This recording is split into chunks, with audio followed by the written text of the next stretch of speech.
Hello, welcome to the Gift and Home channel. I'm Tom Ungrodt. In this segment we will cover the types of businesses that you should research and look into or are available to you as an independent shop owner. The first I want to comment on is a C corporation or a basic C or a corporation.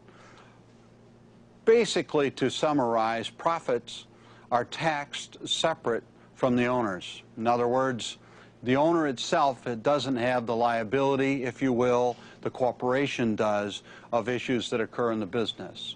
I will go back after I describe some of these and tell you what we do and what might be recommended as an individual business. The second is an S-Corp or sub-S corporation, as some refer it to. And in a situation like this, profits are passed through to the shareholders, or the owner, if you will, and added to their personal property tax returns. LLC, a limited liability corporation, as it's referred to, seems to be a very popular one.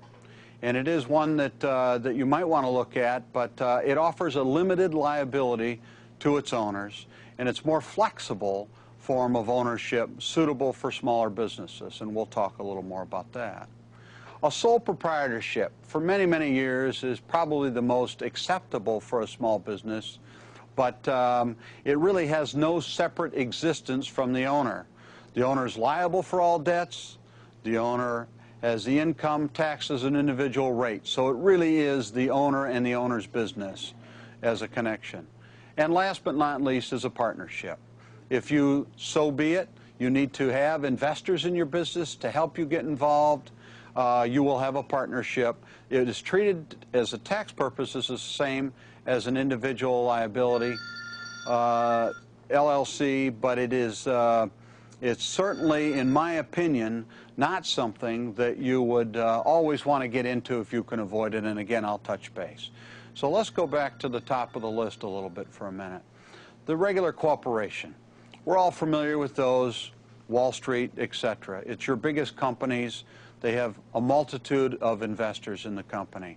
Why would you be a corporation? Quite frankly, it would probably be one of your lesser choices as a business way to operate your business today. But again, referring to your professionals, you may find that the C corporation would be appropriate. Sub-S corporation, or S-Corp, as I will refer to it as, that's what we are. We converted to an S-Corp approximately 8 years ago. This is, in fact, everything is siphoned again through the individual owner. In other words, the taxes, the structure of the business, all ends up being reflected on the individual's income statement, I should say tax return at the end of the year. The benefits. The benefits are you could potentially take draws from the business during the year. Everything is treated equally as an individual in a business.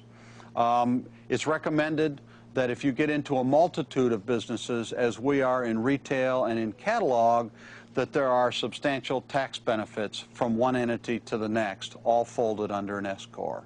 So we are an S-Corp. We will continue to be an S-Corp, but again, in all cases, refer to your accountant to make sure that it's appropriate for you. LLC, generally one of the more popular ways to go. I personally have not been involved in LLCs. It was recommended that our business structure not be involved in an LLC. It is really suitable for possibly a one rooftop, one type of environment. You put LLCs together if family members maybe are involved in your business and not necessarily shareholders or majority shareholders. You want to remain the majority interest in an LLC if you do decide to go that direction. Sole proprietorship, as I mentioned earlier, these are things that probably would be steered into first. Everything's combined. All your taxes, everything is all under one roof. We've never been a sole proprietor. Probably more protection, tax purposes, etc. if you look at an S-Corp or an LLC. And a partnership, if you want partners in your business, fine. We have chosen not to do that.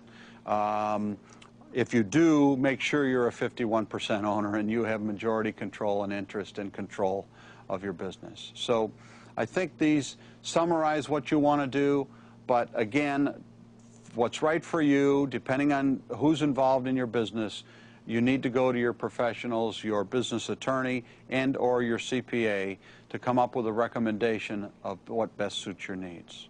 As part of all these types of businesses that I just mentioned, keep in mind that as you grow, as you change, you may want to move from a C Corp to an S Corp, possibly get involved in a partnership with your business. You could do it with one store, you could do it with a different store, you can structure them differently. You can do this anytime you choose. So keep yourself open and flexible and continue to revisit this package each year as tax laws change and as your business changes. Thank you, and the next segment will be on sales tax.